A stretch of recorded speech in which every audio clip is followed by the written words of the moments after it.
имрӯз маълумот медиҳем, ки ба шахсоне, ба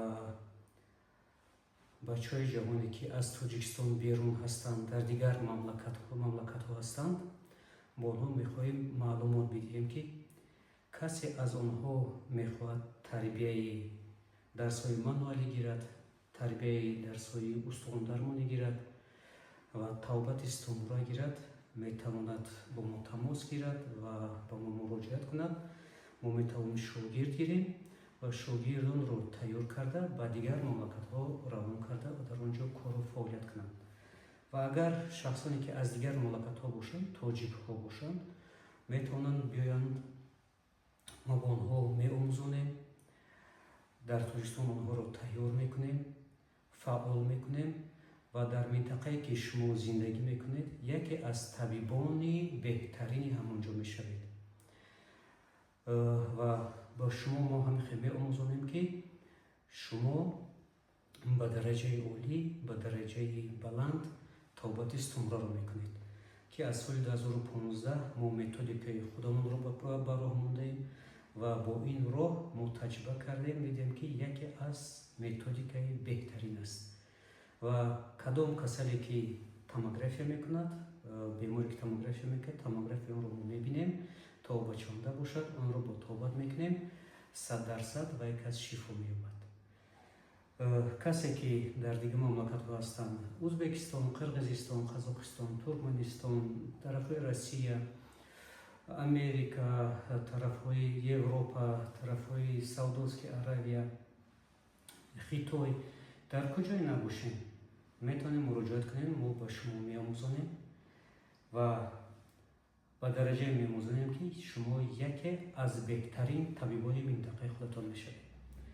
ҳар касе ки дар назди ман омӯхтааст, шогирд гирифтаам ва яке аз беҳтарин табибҳо шудааст. ва барои тасдиқ кардани дарсҳои худам ва тасдиқ кардане, ки ба кадом дараҷаҳо мо расидаем, ман ба шумо боз маълумот медиҳам, ки дар дараҷаи аввал ман донишгоҳи соҳибкорӣ ва хизматро том кардам ва илми олӣ дорам, иқтисодчӣ, менеҷер дар корхонаҳои саноатӣ. ва дар Тоҷикистон солҳои 2005 мо мактабро том кардем, донишгоҳро бо ихтисоси худ кор наёфтем, мо маҷбур шудем, ки ба тарафҳои Россия, Украина, Европа сафар кунем, дар он ҷо кору фаъолият кунем. ва аз кӯдакӣ ки дар хурдӣ мо ҳунар доштем, ҳунаре ки худо додааст, мо дар мамлакатҳои бегона инро истифода бурдем ва дидем, ки бо ин кор мо баракат меёбем. ва мо баргашта ба Тоҷикистон омадем ва аз маркази ҷумҳурияи тибби халқӣ мо соли 2010 буд омада будем. аз маҳзшиносӣ то соли 2024, аз соли 2010 сар карда фаъолияти маҳздармонӣ ва устухондармонӣ ва маҳзи мануалӣ ва маҳзи нуқтавӣ. аз маҳзшиносӣ мо ба дараҷаи академикӣ расидем дар байни 13 сол. 13 сол мо фаъолият кардем, умри худро гузоштем дар ин ҷо, бо худамон кор кардем, пешравӣ кардем ва аз соли 2015 методикаи худамонро ба пеш бурдем ва соли 2024 мо дараҷаи унвони олимиро гирифтем. ин бо тавсияи президенти Ассотсиатсияи табибони халқӣ ва психологони Республикаи Россия пешниҳод кардан ба Олмон, бо пешниҳоди онҳо ба мо дараҷаи академикӣ доданд. ва ба ҳар як кори худамон, ки дар соҳаи худамон кор мекунем, мо аз соли 2011 дар чорчӯбаи қонун кор карда истодем ва дар корҳои худамон мо 99% кафолат дода метавонем.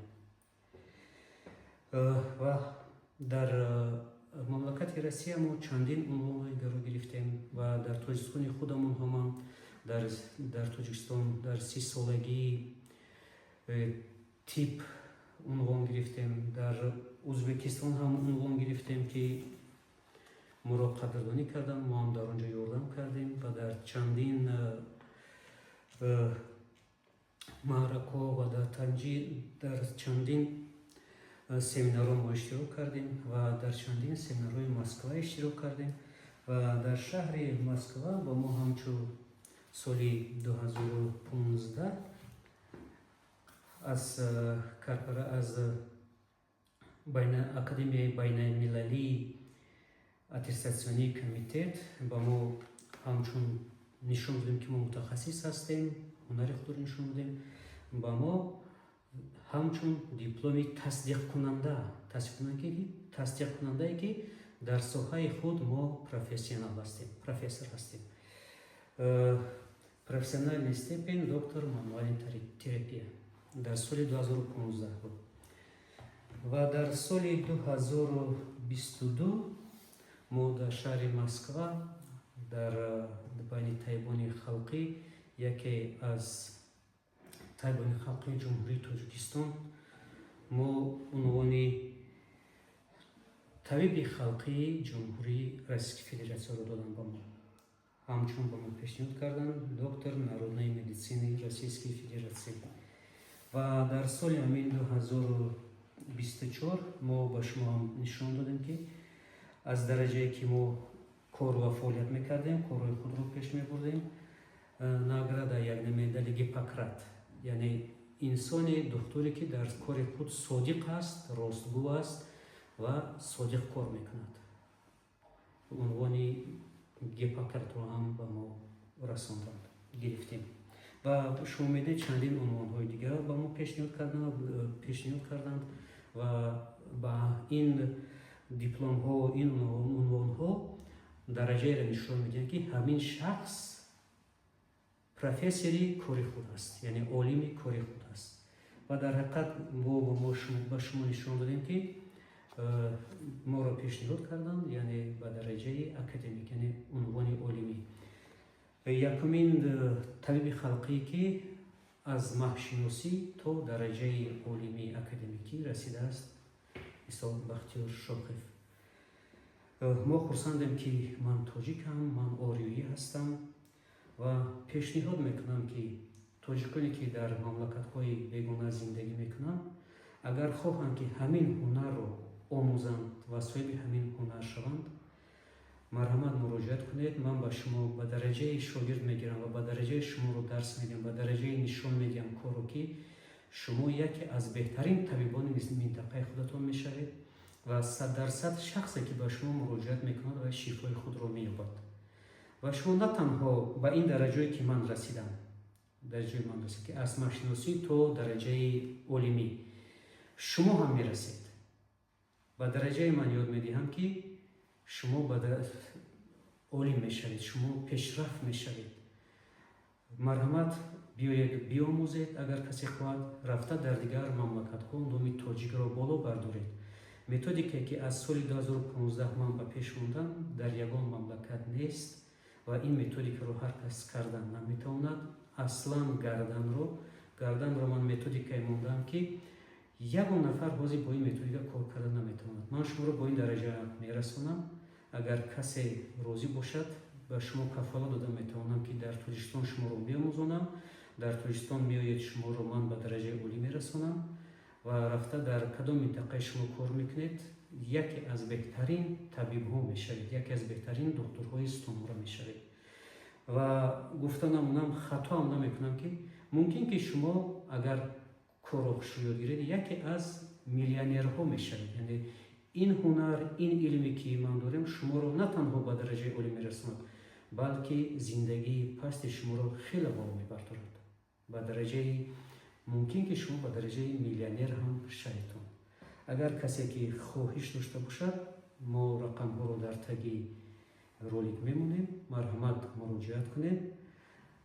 تاجیکستان به پیش، مرحمت با تاجیکستان بیاید، شما رو ما میآموزیم. رفتن نام تاجیک و تاجیکستان و آریایی ما رو پیش برید و درجه میآموزونم که هر یک تا شما رو در دیگه مملکت ها نه تنها حرمت میکنند بلکه دوست میدارند. شما یک از شخصانی دوستداری همون مملکت و همون منطقه میشوید. саломат барои таваҷҷуҳатон. Саломат бошед. تا دیدار.